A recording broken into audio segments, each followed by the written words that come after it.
Hiya, Barbie. Hi, Ken. You wanna go do a podcast? Sure. Jump in.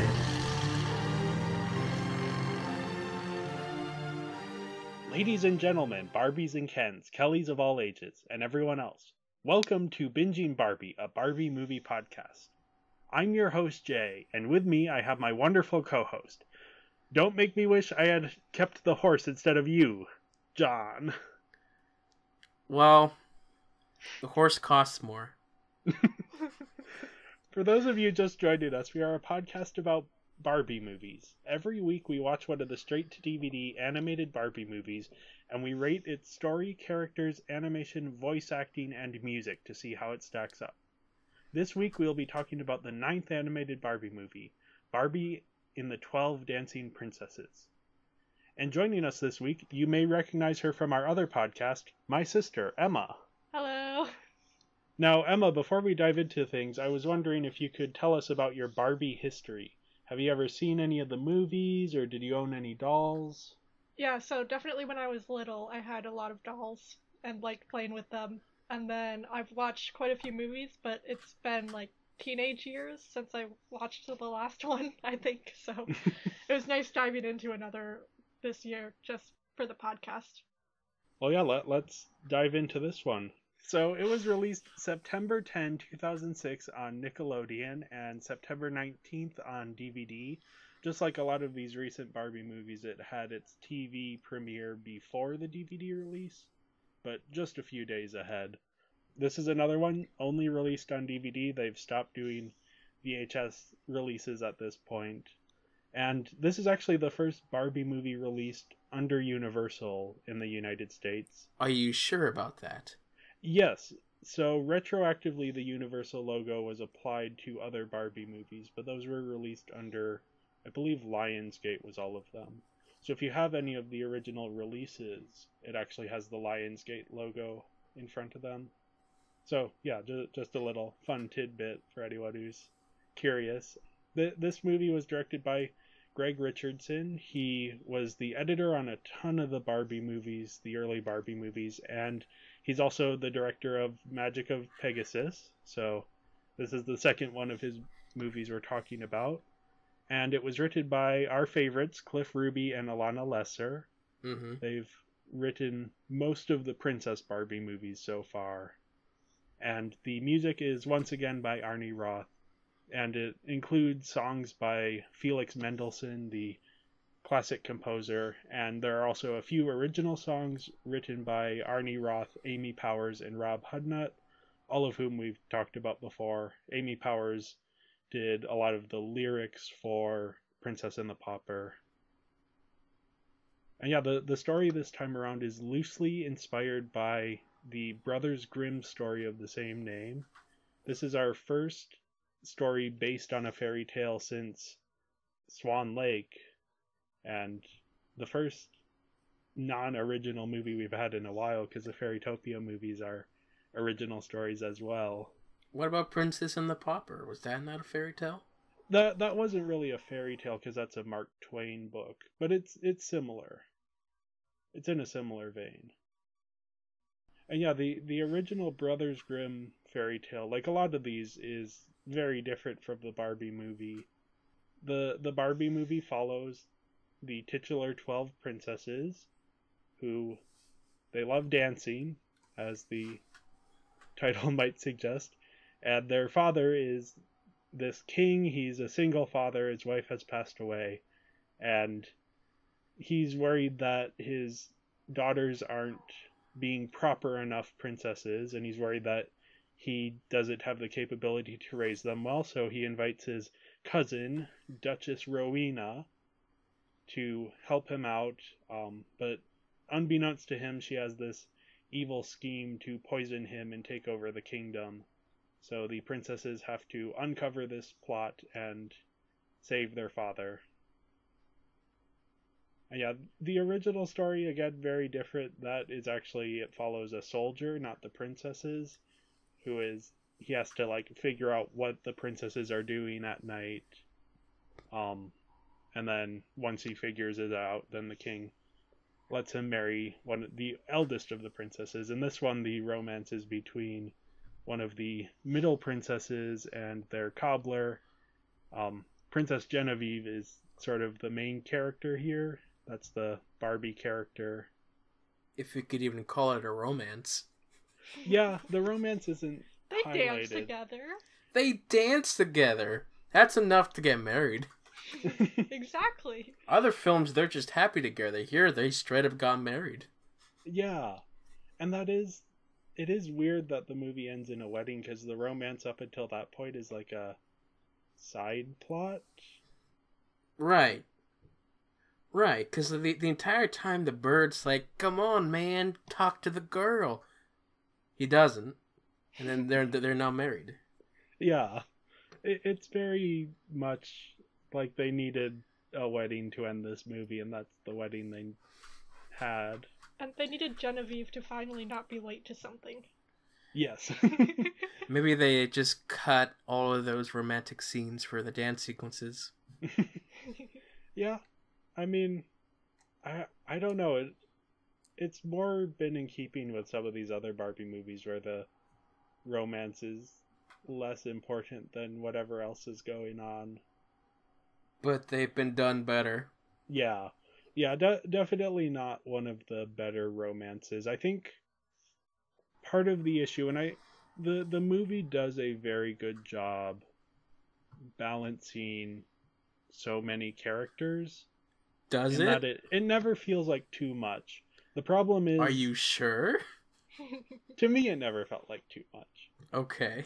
But that's mainly because most of these side characters aren't actual characters. They're just kind of there in the background. Mm-hmm. Like, you have the youngest of the princesses, Kelly. Or not Kelly. She's the model for Kelly. Her name is... I have it here. Princess Lacey. Mm. And she's kind of the token. She's there to be the unsure and a little bit scared about things character. So she has a bit of an arc, but besides her and Genevieve, most of the other princesses have like one character trait. And they all look and sound the same. Yeah. Yep. And we'll obviously get into that more with the characters, but it is like it never gets in the way of the plot. Mm. But it also is like maybe 12 is too many main characters to have. Mm-hmm. You could have 5 dancing princesses, although the title of the story is The 12 Dancing Princesses, so... Yeah, because that number does become a problem later on in the film. It's hard to keep track of where everyone is in the finale. Or it's also just a problem in the story in general. Okay, I just want to know, like, did the mom have it planned out? Because she gives books to all her children that have the flowers on them, and that's how they figure out where to step in, what order to step in. So did the mom plan on having 12 daughters? Like, how early did she start construction on when that did she little start pavilion? planning this? When did all of this... I just want to know the background on how the mom figured out how to get 12 daughters. And She got 12, and it's like, Before okay, dying. that's enough. Yeah. There are some odd plot conveniences. I will say, though, overall I thought the plot was pretty good. Okay. Apparently I'm the only one here who thought that. I like the political intrigue of it. I like the There's whole... political intrigue? Well, the cousin trying to take over the throne, right? yeah. That's political intrigue? Yeah, that's sort of the poisoning and it's fun. And then even the Duchess sort of trying to make these princesses conform and them being like, no, we're not going to do that. We're going to go dancing at night. But I they just did think it. That's fun. Well, they go dancing. Like, their acts of rebellion are, like, small, but they're significant. The entire time, I just never felt that the conflict of the whatever her name is, Duchess. I never really felt the conflict with the Duchess because she's just one person against 12 teenage girls. All the girls had to do was just not do anything. And there was nothing that could be done. Like, they could just ignore her. Like they typically do, don't they? If they're not respected and don't respect the person, they're just not gonna do it. It's 12 against 1. And I think where it works is that they're trying to do right by their father. Are they though? Are they though? So here's the thing. What could solve this is if immediately the king made the Duchess into a stewardess and gave her a higher power. Then I'd believe, okay, she has power over the girls to do stuff. Versus, she's just some cousin who showed up and it's kind of mean. Very mean. I would say the poisoning is a little severe. I do think that the plot line that works best in this movie is when it is a story of an exhausted but loving single father trying to do what is right for his daughters. Mm-hmm. And that his arc in the movie is the biggest arc of any of the characters because he has to learn that, like, his daughters may not be typical princesses, but that's not a problem. Mm-hmm. He has to just learn to be okay with it rather than trying to change them. Although I will say, like, the plot seemed to have kind of come out of nowhere because this one guy's like, oh, we should do a ball. And the king's like, okay, sure. And then he meets all the princesses and there's like, and then the guy is like, oh, your princesses aren't princess-like. And then the father said, like, oh, yeah, after growing up with them for 20 years. You know? It, like, takes him forever to realize that. Yeah. And the incident was a guy telling him. So I feel like that could have been done better, too. Yeah, and then the ball never comes back as a significant plot That point. could have been the end instead of the wedding. Yeah. You could have... Because that would be a more consistent through line if the dad's like, hey, there's this ball going on and y'all need to shape up and be good princesses. Yeah, because immediately we're given a timeline to work with. Yeah. Instead, the reason why I feel like the plot took a while is that we got to halfway through the film. And that's when we get the secret magical garden. But there's still not much going on the villain side. Yes, she's quote-unquote poisoning the king, but nothing's really being done besides that. Like, what's happening? Where's the conflict with the girls besides they have strict guardianship, which they do kind of need, but nothing was going on at that point. Yeah, I wonder if it would work better, because we never get a sense for the kingdom outside of the palace. Mm-hmm. So when the king falls ill, there's no sense of, like, what kind of duties is he missing? How's the kingdom responding to it? It's just kind of like, oh, their dad is sick. Yeah, and once again, they don't have that many guards until Queen hired some. Well, this is something that Sarah pointed out. They don't even have tutors for the princesses or anything like that either. Because the Duchess at one point is complaining like, "Oh, this is too much for me. I need a whole team. Maybe I should just leave or something." Like trying to get the king to be like, "No, you should stay." Yeah. But yeah, it's like, and then Sarah was like, "Wait, they should already have a team of tutors for the princess, and where's everyone else?" And imagine if it was 12 against 12. The Duchess comes in with 12 minions. That'd be so much. Too many characters. Yeah, I think we're stretching. But they'd be able to handle 12 characters. So. Yeah, even if she had, like, one or two people with her besides Desmond. Or the monkey. Although I don't think she's very rich. If you saw the carriage that she arrived in, it was falling apart. Yeah. I think she's lacking in the money department and can't actually hire anyone. Of course. Yeah, because the poison guy, well, the apothecary guy, mentioned something about how usually she doesn't follow through on her payments. And then she steals the cup from the castle. Mm-hmm. The silver cup, which kind of disappears, but yeah, maybe she's... Do they never restore the mother's painting? They never show it being restored. I assume they put it back. I think it's just got burnt. Like, that's just what the Duchess would do. She takes away the painting, burns it, it's just gone. Yeah.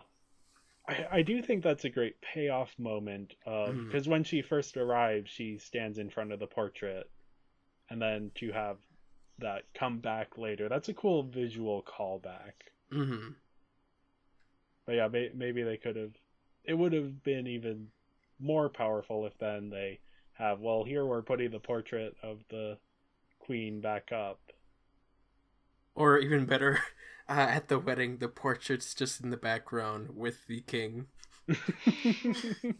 up there on the altar. And the king's talking to the portrait. It's like, oh, they've grown up so fast. Oh. Yeah, that would give the king a bit more to do at the end. I do think the ending is fun here. Not necessarily the wedding, but the sort of final act where the princesses have to escape this dancing pavilion magical area. It is, but it takes so long to get there. Yeah, but once it starts, then you get all of the different, well, not all of them, but some of the princesses get to show off their unique skills. Barbie gets to use a flail. That's pretty cool. The bugs never come up again. The bugs don't come up again. They showed but up, hey, yeah. Hey, bugs! Yeah. Bugs! We have bugs here! Oh yeah, because we were wondering in Barbie Mermaidia why the evil villain gets turned into a frog at the end instead of a bug, because her wing design is like very fly wing-esque or dragonfly wing.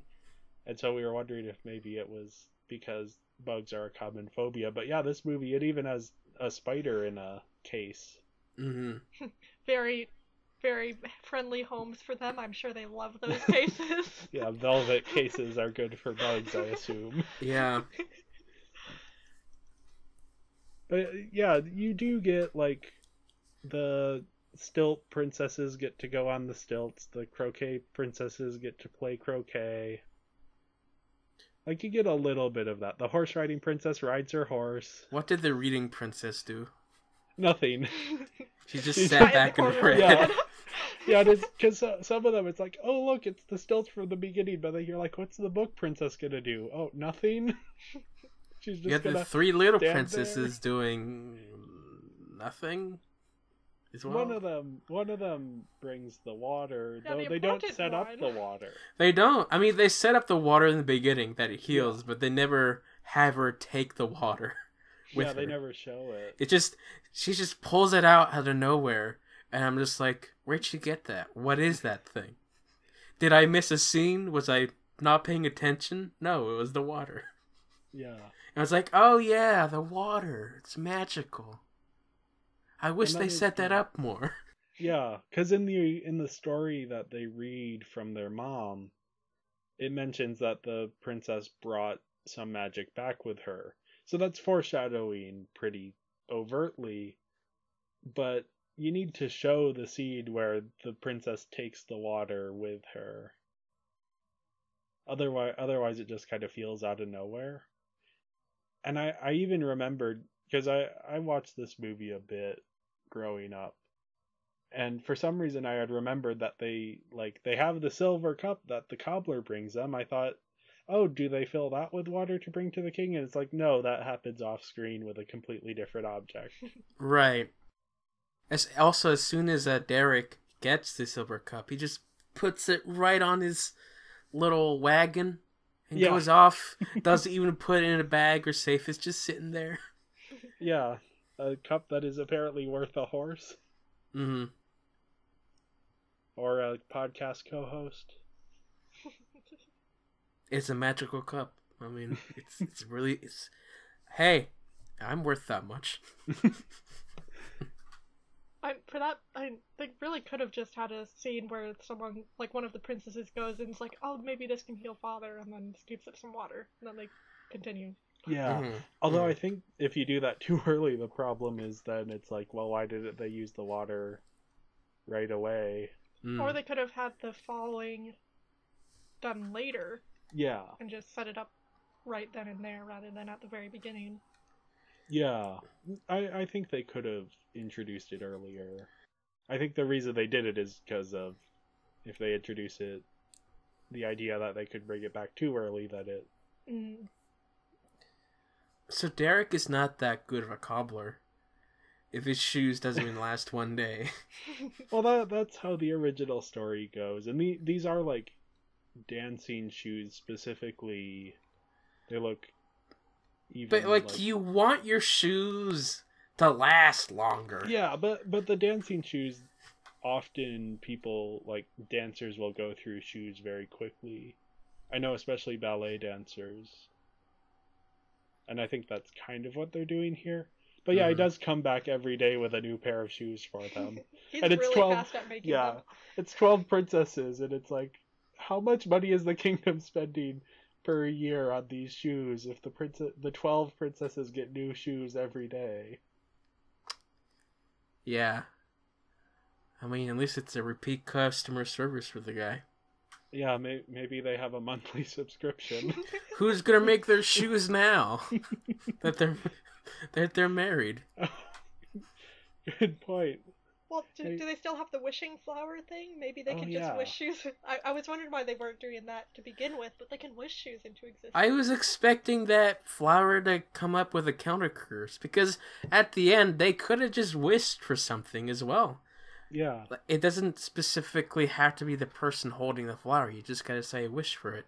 And the flower will do whatever, because it's stupid. Oh yeah, that's true. Yeah, I do like the moment where Rowena tries to use the flower, and then Princess Genevieve, using the fan, which was set up earlier in the movie, blows it back on her. But it also just comes out of nowhere that she pulls out this fan.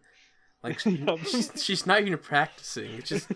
It's a hilarious moment, but it's like, really, the fan saves the day.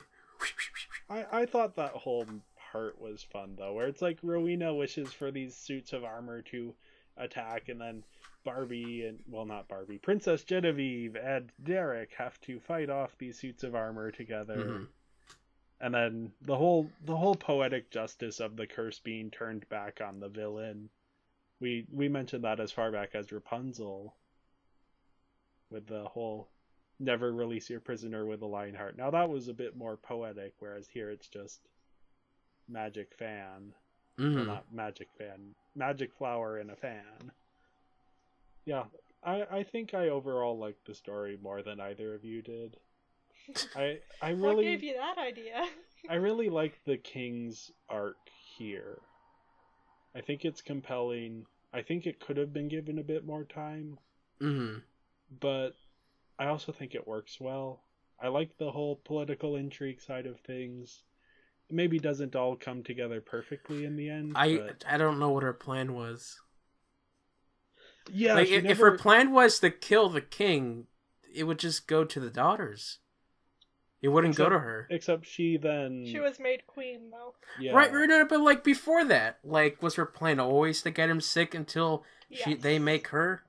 That's a risky plan, because it wouldn't always work. Because the king could just be so blind that he could just be like, oh, make my eldest daughter queen. Yeah. Well, yeah, because Rowena doesn't even realize that the princesses are gonna disappear. Oh, that's true. Yeah, that was a big part of it. Mm-hmm. Personally, for me, it didn't ruin it. I did think they waited a bit too long to reveal her plan, and she never really... I mean, we knew her plan from the very beginning. Yeah. It's not subtle, but it isn't... Like, thinking back to Princess and the Pauper with Preminger, he lays out his plan step by step to the audience in the first scene he's in. So there's never any question of, like, what's he doing in this scene? Yeah. Whereas here it's like, she doesn't ever really explain what's going on. And, I mean, for an adult audience, you don't need that. For a kid audience, sometimes you need that scene of, this is exactly what's going on. This is why it's happening. Here it's more just, implied, and then at the very end, it's like, oh no, she's poisoning the king. She won't even let them dance or celebrate a birthday party. Yeah, that seemed a little bit cruel. Yeah, for I that, mean, at that point, that's really where the girls just stop following her rules. I mean, like, we're Yeah. just gonna go to Papa and celebrate ourselves. We don't need you. I wish they gave more background on why the Duchess was so opposed to dancing and all that. Like, it sounds like there's some kind of trauma or something, and Trauma. I mean, like, really? Yeah. Because she's like, no dancing, no singing at all. So there's got to be something there, but maybe it's not appropriate for a kids' movie to dive into the reasons. She wanted to be the queen with the king. But they were cousins, so they couldn't do that. Well, there's something like specific with dancing and singing. I don't know. Yeah. I think it's just that kind of like thing of like, oh, the villain hates fun. But yeah. They could have gone with What if the mother and the father were like dancing and that's how they got together, and so that's where the trauma comes from. She's like, if you dance you end up together, and she doesn't want any of the kids dancing. Well, something weird. She also doesn't want them dancing because she thinks that they're dancing with guys. Yeah. I don't know why she went to that conclusion. Like, where are the guys coming from? There aren't even 12 guys in the castle. Where are the princes coming from? Yeah. Is Derek a prince? Nope. Nope, not until the end. No. Yeah, that is again, we don't get a sense for the kingdom outside of the palace. Mm-hmm. And it feels like a bit of a missed opportunity. Now, overall, I gave the story a 4.5 out of 5. Just because I find the king's arc compelling and I find the plot very, like, interesting. I don't think it works as well as some of these other Barbie movies, but I do think it's up there in... It actually has arcs, it actually has setups and payoffs. It does it all come together perfectly, but I think it works to some degree. Yeah, I gave it a 3.5 because I felt that it took a long while to get to places. I wasn't believing the conflict with the Duchess and the girls because, again, you have so many characters, but they're being overshadowed by this one person with not that much power. Yeah, and I gave it a 3. And I mean, the story is fun. It was a really interesting watch, but I feel like all the characters are exactly where they were before, except for the Duchess, who's worse off. But like, at the very beginning, the father completely accepted his daughters for who they are. At the very end of the movie, the father completely accepts his daughters for who they are, and no one's really changed in any significant way. Like, the princesses aren't like, oh, maybe we should be more princess-like, or anything like that. So, yeah. Felt like there wasn't really anything that happened. One of them got married. Well, yeah, one of them got married. Speaking of that one, Princess Genevieve is our first character here. Mm-hmm. She's a pretty standard Barbie heroine. Yeah. She's always late, and that's the only thing that really distinguishes her from any of the other Barbie heroes so far. Part of me wishes she was late to the wedding. Like, it would just be a cool callback and be like, oh yeah, she's still the same person, or something like that. Yeah. The father's whole thing was accepting his daughters for who they are, so if she was still the same person, you know. Or if they had some kind of revelation for her or something, I don't know. Felt like that came a little out of nowhere. Yeah, there's not... From the 12 dancing girls, princesses, there's not that many personalities that stand out, if at all. Yeah. Compared to the different Barbies that we had in the past.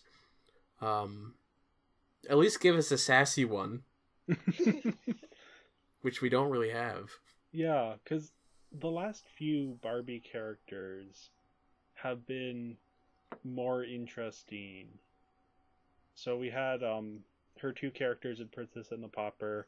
We had her character in Magic of Pegasus, who's kind of sassy and fun to watch on screen. And then we had Alina in Fairytopia, who... Well, even in Barbie Diaries. Yeah, and Barbie Diaries, that's the one where she's sort of the most flawed character. And here it's just like, okay, we're back to the Rapunzel and the Nutcracker, where it's just like, she's kind, clever, and brave. And in this one, she's always late. Mm-hmm. And that's kind of all going on with her character. I am kind of curious, why isn't she the eldest daughter? Because she sure acts like it, so I wonder why they didn't just make her the eldest. She's also, I believe, the tallest model. Yeah, I think all of the older girls are the same height. Like, I think I have a reasoning for that, and that is that most of the other princesses have no more than one defining trait, and for Ashlyn, the eldest, her defining trait is that she's the eldest. So if Genevieve is the eldest instead, then Ashlyn doesn't have anything. They'd have to come up with a different trait, yeah. Yeah, speaking of these other princesses, in order we have Ashlyn, she's the eldest. Blair, she likes horses. Courtney, she's the bookish one. Delia and Edeline are the sporty ones. Fallon is the late night talk show host. What? Hadley and Isla are on stilts. Janessa likes bugs. Kathleen, who knows? And Lacey is the youngest, who's kind of the timid and shy one. Yes, one of the princesses is named Fallon. And it is even spelled exactly like Jimmy Fallon, the late night talk show host. Okay. I don't even remember a Fallon. Yeah, because the idea is all of their names go in alphabetical order. Oh. I don't know why they decided Fallon would be the name. Obviously, I don't think Jimmy Fallon at his A B C was D E nearly F as... G H I J K L. Okay, yeah. Okay, that works. Well, yeah, they needed a name that starts with F, so... Yeah. That might have been the most princess-sounding name. Fiona! Yeah. Oh, yeah, there we Although go. that's Shrek. Florence, that's a... But, yeah, it's... Like, going through that list, I did make the joke of Fallon is the late night talk show host, but that's because her character in the movie doesn't have any other character traits. She doesn't have any lines that stand out. Mm-hmm. And then Kathleen's the other one who, like, doesn't even have a defining character trait. She's just the middle of the triplets. Mm-hmm. And then Hadley and Isla are on stilts. That's their defining character trait. It's like some of these, like, Blair being bookish and Delia and Edeline being sporty. Those are sort of very specific traits that you can build a character around without having to do a lot of establishing work. But then a lot of these other characters are just kind of like, well, I guess Janessa likes bugs. She likes bugs. And Ashlyn is the oldest. And that is... And doesn't act like the oldest because... No, because we have to have Princess Genevieve be the center. Mm-hmm. I think they could have done a little bit more to distinguish their personalities. And even get creative with it. Like, what if one of them likes biology and is able to identify the different flowers that everyone has? They were probably on a time constraint. And Yeah. just had to focus, or just take all these characteristics that would be great for one person, and then just spread them out. Yeah. Except And be they like- did that, and then the princesses never work as a team until, like, the very end, but it's always Genevieve who comes up with, oh, this, look at how the books match this, and then this is the sequence you have to do it in. There wasn't much teamwork there, which would have been cool to see. It's always Genevieve. Yeah. Oh, one last thing. When Genevieve and Derek are dancing to get their way out, they stop dancing in pattern Yes. and just dance for no reason. You'd think that they stop when it's like, nothing happened. They were too in love and too wrapped up in the moment. They didn't care about getting out anymore. Yep. Also, the girls would have been trapped down there if he wasn't down there because they would never have been able to get out. Well, they could dance together. Yeah, they could have. I don't know what the rules were. It was a little bit ambiguous. You can but... wish to dance with your prince again. Oh, This there gold we go. statue There we go. would come in. And then you could get a gold statue for the garden. Mm. Yeah, speaking of Derek, he's kind of just the love interest. Yeah, I mean, he's kind of like a Sherlock Holmes character, figuring out the pattern just by the cobbler grease or something. Yeah, the shoe polish. Yeah, shoe polish. That's another name for it, cobbler grease. I do like his relationship with Genevieve. I think it's believable. I don't think it's similar. In the wedding works. Yeah, it's similar to like Fabian in Princess and the Pauper, where they knew each other from repeat meetings. Yeah, like they already know each other in this film versus they're just meeting in most of them. And we do buy that they have this like fascination with each other, but haven't really said it out loud.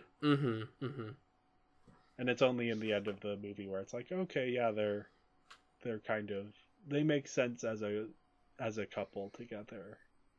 Does the movie need to end in their wedding? Probably not.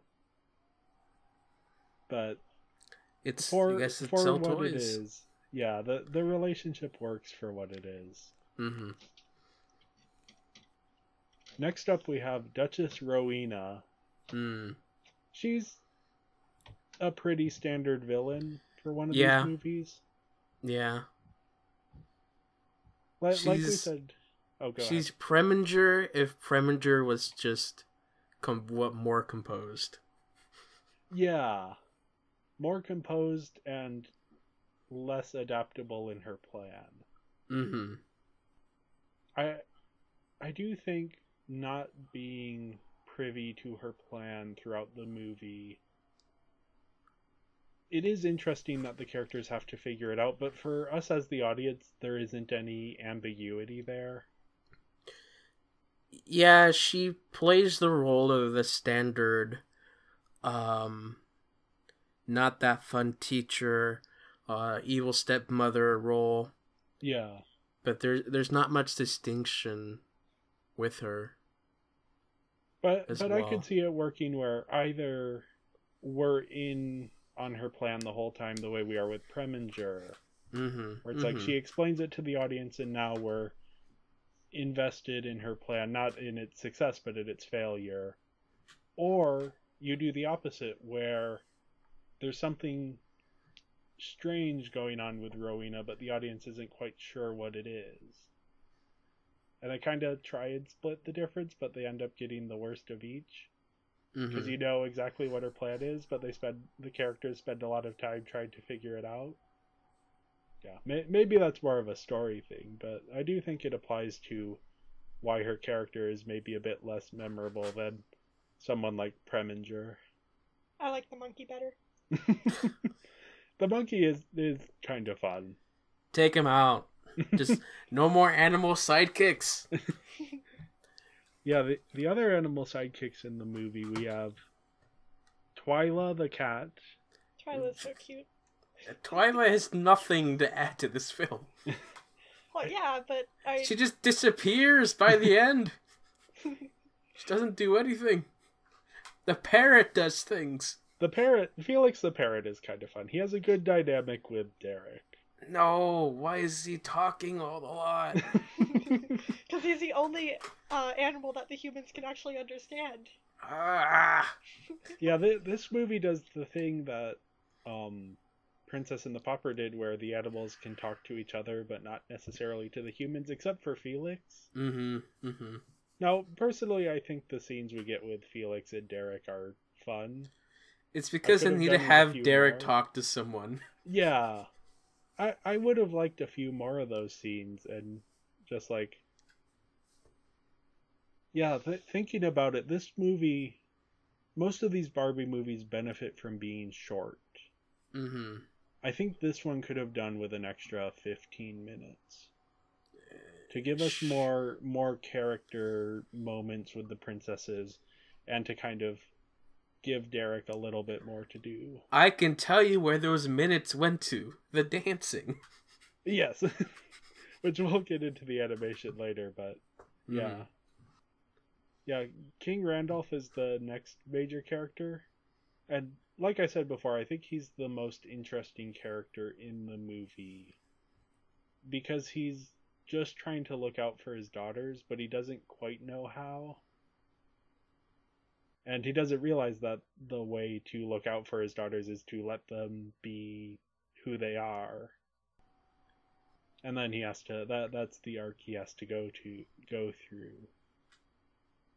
Because at the beginning, Emma, I know you mentioned that he starts out the movie by, he's letting them be who they are, and that he thinks, oh, maybe I shouldn't. But I do think he starts out the movie sort of in this place where he's overwhelmed by, like, what do I do? How do I raise these daughters? And then over the course of the movie, well, specifically by the end of the movie, he realizes, oh, I don't need to do anything different than what I've been doing, besides not worry about it.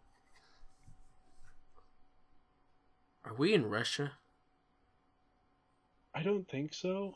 The palace design is very interesting. Well, it's just the accent of the fake Preminger from the beginning. Yeah, and the way the princesses refer to the king as Papa, which sounds more like one of those mid-European countries. I mean, all of these movies are sort of ambiguously European. Mm-hmm. Even though Duchess has French-inspired design. Yeah. It's pulling from a lot of different countries, I think. Hmm. Yeah, last up on my character list, I have Desmond. Who's Desmond? He's the sidekick Rowena's, to the Duchess. yeah. He's just kind of fun as like he's not particularly smart, but he is very strong. And he has some fun moments. Yeah, Jacob, you were talking about how, like, you wish they had focused more time on the characters, and John talking about, like, the animals. I feel like they could have removed the animals and done more characters, because I do feel like I like the animals better than some of the characters, but really they could have put some of that time and charm into some of the princesses. Right. You know, and that might have been more interesting. Give Twyla's personality of, like, the fierce but not necessarily big to enough Kathleen. to do anything, to Kathleen, who doesn't have any characteristics. Yeah. So really, they could have, like, changed the animals for some of the princesses, and that would have helped a little bit. But then you don't get the cute animals, so. Yeah. This is... Who you can needs tell them? they're selling some toys with some of these they're trying really hard at this point to find the cute animals. Yeah. I will also say with the princesses, giving each of them their own unique thing would have been a very good thing to do from a toy perspective. Because then you can have each, and maybe they did do this, I'm not entirely sure what the dolls for this movie looked like, but then you can have, like, each princess comes with a little prop that has something to do with who she is. Yeah, it's also like they're divided by color schemes as well. Yeah. Until the Duchess shows up and then they all wear the exact same colors, and then you can't tell anyone apart again. Because you don't know what color they are. Yeah. Like, there's such an opportunity there to be, like, to have these 12 different characters who each represent a different, like, personality trait or interest in, like, something. And then people could be like, oh, I like Ashlyn more. No, I like Fallon more. She's funnier. No, I like John Oliver more. Trying to think of other late night talk show hosts. Yeah, so overall I gave the characters a 4 out of 5. I think King Randolph as a character holds the movie together, And I think everyone else, well, not everyone else, the other major characters are doing what they need to do, but there's a real missed opportunity with the other 11 princesses. Yeah, I gave it a 3 just because there are way too many characters, but you can't look at one of them and ask, who's this character? Because they're all very similar. Even if they have the little quirks, they're all similar. It's hard to distinguish them. And just some other characters like the Duchess, who, sure, she does her job as an interesting villain, but a lot of the characters aren't as interesting or fleshed out in this one. And there's just so many in this one. So yeah. Yeah, and I gave it a 2. I mean, yeah, I do think all the characters fulfill their purpose and all that. I just wish there was more depth to them. And I understand that you can't really give depth to all the 12 princesses, but like the characters who did have depth, I feel like could have gotten a bit more. We could have gone a bit more into the dad and his whole arc, or the Duchess and why she wants the throne and all that, you know. So next up we have the animation. Oh yeah. Yeah, the animation is pretty great this time around, especially coming off of Barbie Diaries. Oh yeah. The backgrounds especially just look so nice. Like the opening shot of their kingdom, quote unquote, just looks so nice. Yeah. Like you see those plants, they look so good.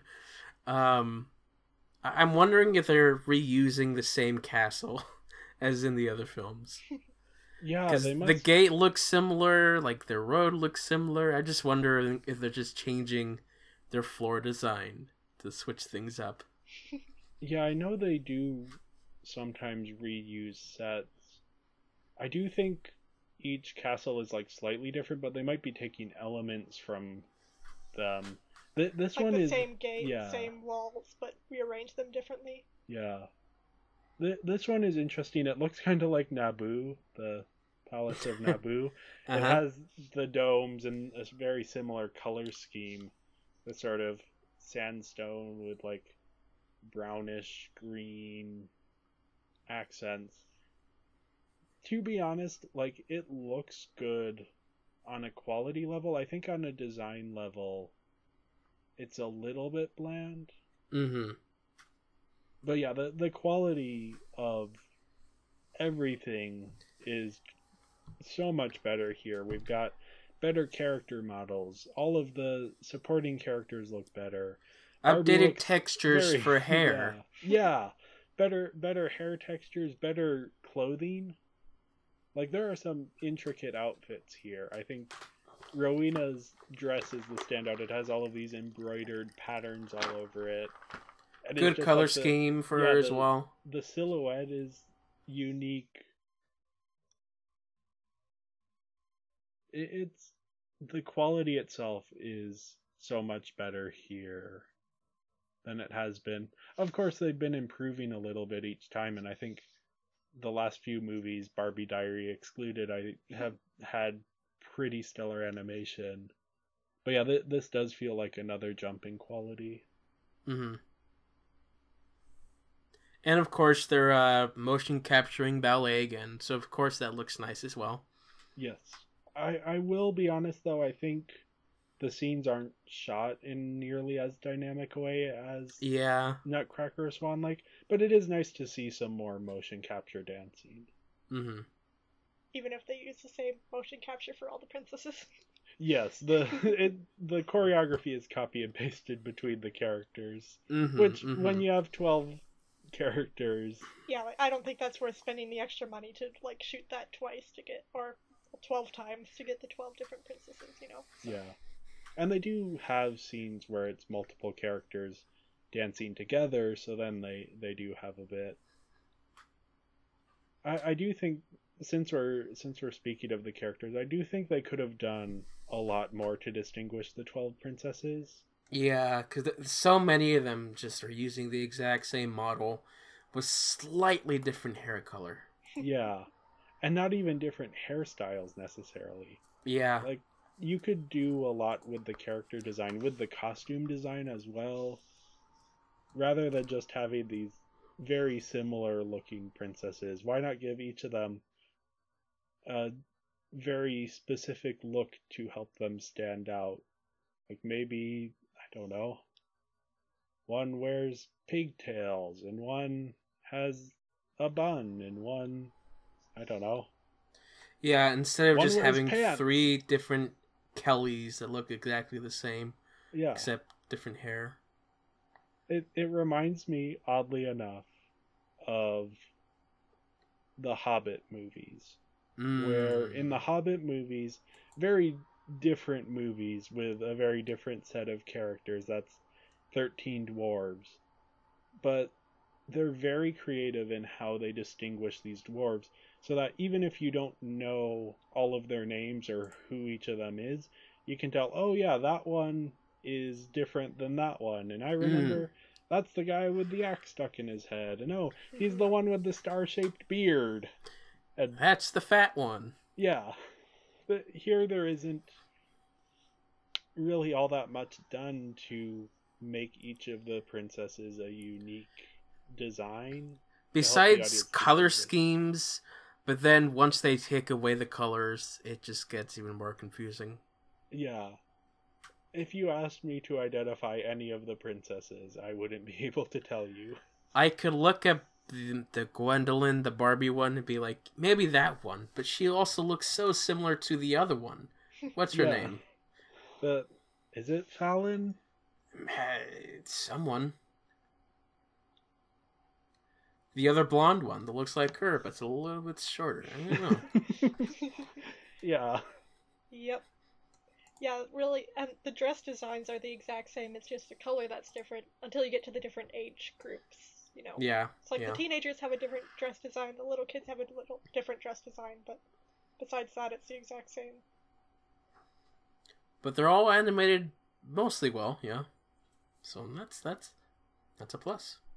Yeah, do you have any thoughts about the overall animation? I thought it was really good. Like, everything, like, they all moved realistically, and then there was a lot of character in the things. Like, you could tell right away the wagon that the Duchess arrives in was falling apart just as it was going because one of the wheels was wobbling, which I thought was cool. So, like, they didn't cut corners or anything. They took the time, and I think that showed through. Yeah, I think overall quality-wise, it's very good. It's the designs that are maybe a little bit lacking. The movement I was really impressed with. The designs and like visuals of it was a bit like doesn't hold up today. Yeah. Some characters have stronger designs than others. Yeah. But the princesses are the ones that struggled. Also, when they brought in the guards at the end, they're all copy and paste of each other. But yep. Who cares? Yeah, I will say... say... They're wearing armor, it doesn't matter. Mm-hmm. Yeah, I will say the supporting characters who aren't princesses are all very well realized here. I think especially King Randolph and Duchess Rowena. That like their models are very well designed, and you can tell they're getting a hang of facial expressions because there's less uncanny valley here than there has been in some of these other Barbie movies. Yeah, they don't have the dynamic hair movement of Barbie Diaries, but updating their textures just does help with what they have here. So yeah, overall I gave the animation a 4.5 out of 5. I think it's a jump up in quality, and I'm excited to see moving forward. Yeah. Hopefully they can come up with some better designs to match the jump in quality, just technology-wise. Yeah, I give it a 4 as well. Even though it's, again, more dancing. Because of the update of quality and just some of their assets, it just looks nice to look at. And I also gave it a 4. Really good movement. Visuals are pretty good. Could still, like, not quite enough to be a 5, though, so... Yeah, good scores across the board for animation. We're right. kind of all in agreement here, maybe more so than we have been. Next up, we have the voice acting. Kelly Sheridan, once again Barbie, once again pretty solid. Yeah, but again, she's basic Barbie again. Yeah, there's not a lot that she gets to do here vocally. Does she only do one character this time? Yes, she isn't playing any of the other princesses. I don't Even know though, if she might do. even though I feel like there's some moments where I feel like her voice is coming out of someone else. Yeah, the various princess voices aren't necessarily distinguished from each other. Now, I think the only person who has a difficult time with it is Ashley Ball, who is playing both Princess Hadley and Princess Isla. And there's several times since her characters are twins where she has to deliver a line as one of the twin and then finish it as the other. And I don't know why, but there isn't any vocal distinguishing between either of the characters. So it just sounds like someone put an awkward pause in the middle of their line rather than two separate characters. And I'm guessing that's more the directing than the performance. Yeah, because she can do distinct voices. We do see it in My Little Pony, because she plays two of the main characters, Applejack and Rainbow Dash. So it must be because the characters are twins, they have to sound similar enough. But I'm surprised that they hired so many different actresses to play princesses in here. Yeah, and they're mostly people we have seen in other Barbie movies, or heard in other Barbie movies. Yeah, of course. We got Nicole and Kathleen Barr again. Yep, and we have... Shahrazani? Yep. Ashley Ball has been in several of these. I believe Britt McKillop has been in some. Chantel Strand. She's played Kelly in quite a few of these. The most surprised I am is with Sean McDonald, because I just thought he was the same guy that we had before. Yeah, as the Ken character. Here they brought in... This is his only Barbie movie. His first and his last. He's mainly known as a TV actor. It's so weird, because like his first lines are like, oh yeah, that's clearly the same guy. Like, I don't know what happened. Like, does it just sound that good, or did they switch halfway through? Yeah, because it helps with the continuity to have such a similar voice for the Ken character. Especially since we've had Kelly Sheridan in all of these movies so far. It's a shame that the monkey Brutus didn't stab the Duchess in the back. Yes, that would have been an interesting reference. I figured it was too far-fetched, but et tu Brutus, you know. They could have tried. Yeah. Speaking of the Duchess, she is played by Catherine O'Hara, who is our first celebrity voice actor in a while. This is her first Barbie movie, but she's a very well-known actress. She did Home Alone, she was in Beetlejuice. Most recently, she's well-known for her role in Schitt's Creek, which is such a great performance. And spelled differently as well, yeah. in case you were wondering. Yes. Here she's just not quite at the level I was hoping for. Yeah. Like, these villain roles are a chance for these actors to just, like, go 110% in, do big voices, be hammy. And she does a little bit of that, but she's surprisingly restrained. I don't know. I didn't pay a whole lot of attention to the voice acting, but I did like how none of it felt out of place, or like, you know, like it felt like the characters were actually talking, and it fit, like the voices fit very well with the characters. So yeah. I think if she did go a whole lot more into it and did bigger stuff, it might have kind of lost a bit of that. Yeah, it's also like all of our other celebrity voice actors have had a very distinct performance, that to hear this one just blend in.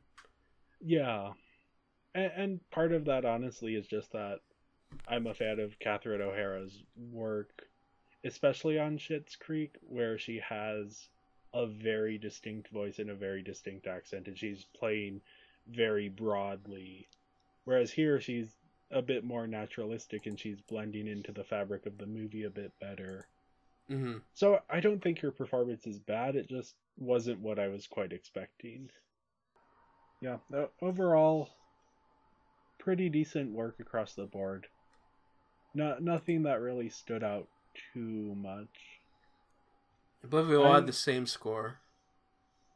Yeah, I have a 4 out of 5 for the voice acting, just all around very, very good, but not sort of stand out. Yeah, stay with me. 4 out of 5 for same reasons. Yep, 4 out of 5. Like I said, it felt like it fit the movie very well. Didn't feel out of place. And then there were a few like lines here and there that were a bit meh, but that was about it. Yep, we all agree here as well. Mm-hmm. Next up, we have the music. I just thought the music for this movie was great all around. The Mendelssohn's classic music isn't as often played as some of the other pieces that they've had in these movies, and it's great to hear it be integrated so well. I will say my one big complaint is that I would have liked, they do have a few sort of musical style songs, but they don't have any big music numbers here. And I wonder how this movie would have worked as a musical. It probably would have helped so much. Yeah. Specifically with introducing the princesses, when each princess can say, I'm Princess Ashley, I'm the eldest. I'm Princess Brianna, I like horses. Actually, I think it's Blair that likes horses. I'm Princess Courtney, I read books. Like, you can get away with that in a musical in a way you can't in a... I'm Kathleen, I exist. Yeah. Like, it would have helped to define the characters a bit more. Mm-hmm. But that said, I do think that the music all around is very good. And I love the floor, the notes on that play when they walk on the floor, how that gets integrated into an actual song when they escape the magical pavilion. I think for me, I of course I do love Orny Roth here. They always do some great stuff and have an orchestra. Here, I think this is probably my least favorite of the Orny Roth soundtracks. His basic soundtrack was not as strong. It didn't pop out as much as others. I also felt like there were just some moments where it didn't sound like they were using an orchestra. That they were just using sound effects from libraries to create music. Okay. Yeah, I'm not too familiar with music, so I wouldn't have noticed that. Mm-hmm. Do you have any comments on that? No. Basically same as Jay. Just overall was pretty good. I do think it starts to sound similar, but probably just because, it's all same type of music anyway. But Mm-hmm. Mm-hmm.